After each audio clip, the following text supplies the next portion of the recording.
تمام انبیاء کرام علیہم السلام کے معجزات، ان کے کمالات، ان کے تصرفات، ان کے اختیارات، ان کے محامد، ان کے محاسن، ان کے فضائل، ان کے شمائل، ان کی عظمتیں اور برکتیں جمع کر کے محبوب کو عطا فرماتی ہیں۔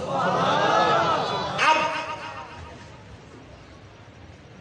اللہ نے تمام نبیوں کو معجزات دے کر بھیجا اور محبوب کو معجزہ بنا کر بھیجا۔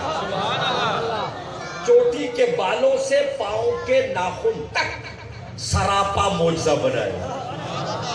تاکہ دیے معجزے انبیاء کو خدا نے، ہمارا نبی معجزہ بن کے آیا۔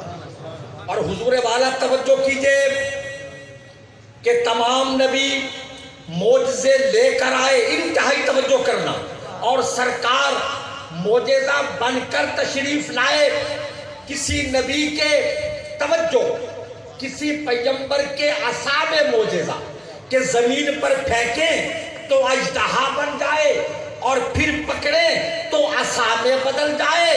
اسی پیغمبر کے ید بیضا میں معجزہ کہ بغل میں ہاتھ دے کر باہر نکالے تو ہاتھ چمکدار ہو جائے۔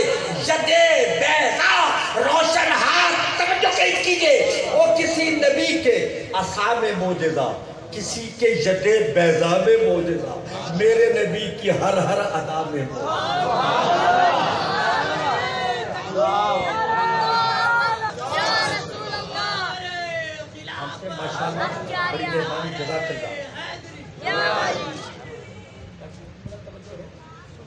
بزرگ کاری ہمارے بہت پرانے، میں بچپن سے ان کو ایسے ہی دیکھ رہا ہوں۔ کچھ لوگ میرے بارے میں ایسے کہتے ہیں، حالانکہ میں تو ابھی نوجوان ہوں، ہم بچپن سے حضرت کو ایسے دیکھ رہے ہیں، اللہ کرے ایسے ہی دیکھتے رہے۔ حضرات محترم، اور جملہ سنیے، کسی نبی کے دم میں معجزہ، کیا مطلب؟ پھونک مارے مردے زندہ ہو جائے، قم باذن اللہ کہیں مردہ زندہ ہو جائے، اگر کوڑی پر ہاتھ پھیرے تو وہ تندرست ہو جائے، اندھے کی آنکھوں پر ہاتھ پھیرے تو اسے بینائی مل جائے، مادر زاد اندھے کو آنکھیں مل جائے۔ جملہ سنیے، کسی نبی کے دم میں معجزہ، میرے نبی کے قدم میں لا اقسم بہذا البلد وانت حل بہذا البلد۔ اے حبیب، ہم اس شہر کی قسم نہیں فرماتے۔ بڑی مہربانی حضرت، جب مجھے یہ لوگ نذرانہ دیتے ہیں نا تقریر میں، تو میں حیران ہوتا ہوں کہ قاری صاحب کو معلوم ہے میں امریکہ بھی گیا ہوں خطاب کرنے۔ یہ میں ایک حقیقت کی بات کر رہا ہوں۔ امریکہ میں ڈالر ہے، اسپین میں یورو ہے جو ڈالر سے بھی مہنگا ہے، اور برطانیہ میں پاؤنڈ ہے۔ آج کل صرف 210 روپے کا ایک پاؤنڈ ہے۔ ہم نے وہ پیسے دیکھی ہیں، پاؤنڈ بھی ڈالر بھی۔ اگر آپ کو مجھے کچھ نذرانہ دینا ہے تو بڑے بڑے نوٹ دیں۔ آج پھر یہ ادھر آ ستم گر ہنر آزمائیں، تو تیر آزما ہم جگر آزمائیں۔ آپ جہاں اب حضرت والا تشریف لا رہے ہیں، بڑا نوٹ دیں تاکہ مجھے پتا چلے کہ میری تقریر اثر کر رہی ہے۔ توجہ، کسی نبی کے دم میں معجزہ، آقا کے قدم میں معجزہ، سرکار کا اٹھنا معجزہ، کہیے سبحان اللہ، بیٹھنا معجزہ، چلنا معجزہ، پھرنا معجزہ، کہنا معجزہ، سننا معجزہ۔ توجہ، آپ کی نورانیت معجزہ، آپ کی بشریت معجزہ، آپ کی احمدیت معجزہ، آپ کی محمدیت معجزہ، آپ کی ذات معجزہ، آپ کی صفات معجزہ، آپ کی نبوت معجزہ، آپ کی رسالت معجزہ، آپ کا ظاہر معجزہ، آپ کا باطن معجزہ، آپ کی رفتار معجزہ، آپ کی گفتار معجزہ، آپ کا کردار معجزہ، آپ کے اطوار معجزہ، آپ کے رخسار معجزہ، زلف و رخ معجزہ، اور دہن معجزہ، کملی والے کا سارا بدن معجزہ۔ نعرہ تکبیر، نعرہ رسالت، عظمت و شان مصطفیٰ۔ حضرت ذرا توجہ فرمائیے، توجہ، ایک ایک ادا معجزہ ہے سرکار کی. آقا کا آنا بھی معجزہ، آقا کا جانا بھی معجزہ، سرکار کا میلاد بھی معجزہ، معراج بھی معجزہ، اس کے قدموں پہ قربان جاؤں جس کی ہر ہر ادا معجزہ. اب میلاد بھی معجزہ اور معراج بھی معجزہ. دیکھیں جو میں نے آیت کریمہ پڑھی، اس میں اللہ نے محبوب کے جانے کا ذکر نہیں، آنے کا ذکر فرمایا، سرکار کے واپس آنے کا ذکر فرمایا. جانے کی قسم نہیں فرمائی، واپس آنے کی قسم فرمائی. وَالنَّجْمِ إِذَا هَوَىٰ مَا ضَلَّ صَاحِبُكُمْ وَمَا غَوَىٰ. اس پیارے چمکتے تارے محمد کی قسم، جب وہ تشریف لائے. اللہ نے محبوب کے آنے کی قسم فرمائی. سمجھ میں بات نہیں آئی کہ بھائی ادھر متوجہ رہے کہ مولا جانے کا ذکر کیا تو قسم نہیں، واپسی کے تذکرے پر قسم. تو اللہ یہ سمجھاتا ہے کہ وہ تو اپنے گھر گئے تھے، اپنے گھر جائے تو تعجب کیسا، وہ ہر عالم کی رحمت ہیں، کسی عالم میں رہ جاتے، یہ ان کی مہربانی ہے کہ یہ عالم پسند آئے. ان کی دیکھیں سرکار اپنے گھر گئے تھے، بار بار جاتے ہیں، بار بار آتے ہیں، بار بار جاتے ہیں، بار بار آتے ہیں. نمازیں معاف کراتے ہیں، روزے یعنی نمازیں کم کراتے ہیں. معاف سے یہ نہ سمجھ لیں کیا بڑی جو ذمہ ہو گئے، روزے کم کراتے ہیں. بار بار جاتے ہیں، آتے ہیں، پتہ چلا آقا وہیں گئے تھے جہاں سے تشریف لائے. قد جاءکم من اللہ نور، تحقیق تمہارے پاس اللہ کی طرف سے نور آیا. آیا اللہ کی طرف سے، گیا بھی اللہ کی طرف. اچھا ایک اور بات دیکھیے ذرا، علماء کرام کے مجمع میں سنبھل کے بولنا پڑتا ہے. میرے آقا نماز پڑھا رہے تھے، سورج گرہن کی نماز، تو رخ تھا بیت اللہ کی طرف، نماز پڑھا رہے تھے، مصلی پر کھڑے.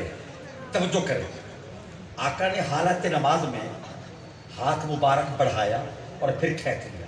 نماز پڑھاتے ہوئے پھر دست اقدس و اطہر کو آقا نے پھر دراز فرمایا. امامت جاری ہے، نماز ہو رہی ہے. پھر سرکار نے دست مبارک کھینچ لیا. تیسری مرتبہ پھر دست مبارک بڑھایا، پھر کھینچا. کسی صحابی نے نہیں پوچھا نماز کے بعد کہ یا رسول اللہ یہ کیا کر رہے تھے. آقا نے خود فرمایا جب میں نماز پڑھا رہا تھا تو جنت میرے سامنے تھی. میں آپ سے پوچھتا ہوں، آپ کے سامنے آسمان ہے نا؟ آسمان آپ کے سامنے ہے نا؟ بولو، جن کو نظر آ رہا ہے وہ تو ضرور بولے، مگر آپ کو اس تک پہنچ نہیں ہے، آپ کی گرفت نہیں. ایک چیز آپ کے سامنے ہے مگر آپ کی پہنچ سے باہر ہے. ہمیں چاند نظر آتا ہے، ہماری گرفت میں نہیں. ہمیں تارے نظر آتے ہیں، ہماری گرفت میں نہیں. سورج زمین سے کروڑ ہاں میل دور ہے مگر ہماری پہنچ نہیں. آقا فرماتے ہیں میرے ساتھیوں، میں نماز پڑھا رہا تھا تو جنت میرے سامنے تھی اور جنت کے پھل میری گرفت میں تھے. بھئی جنت زمین سے کتنے کلومیٹر کے فاصلے پر ہے؟ یہ تو کلومیٹر کا سوال ہی نہیں. زمین سے پہلا آسمان 500 سال کے فاصلے پر، اور پھر پہلے آسمان کا حجم اور اس کی موٹائی 500 سال.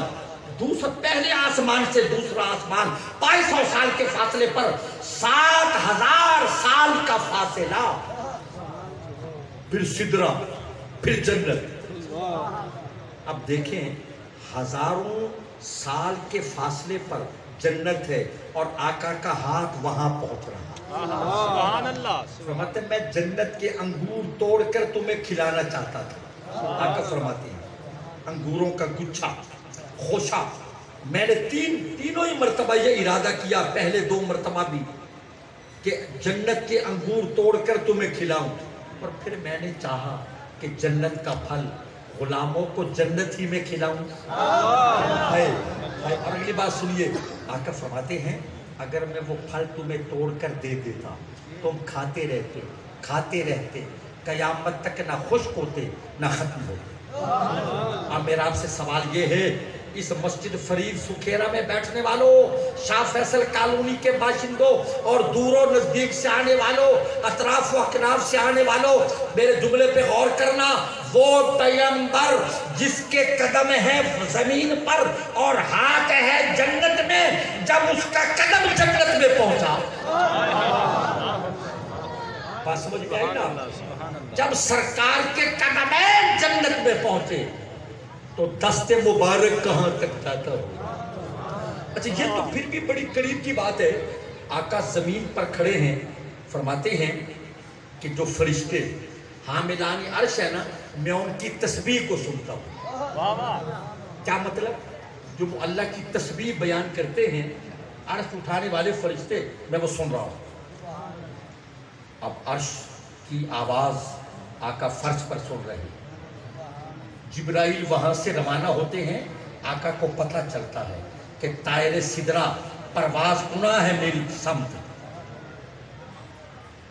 فرشتوں کی تسبیح، حاملان عرش کی تسبیح میرے آقا سماعت کرتے ہیں۔ وہ بھائی جو فرش پر کھڑا ہے اور عرش کی آوازیں سنتا ہے، جب شب معراج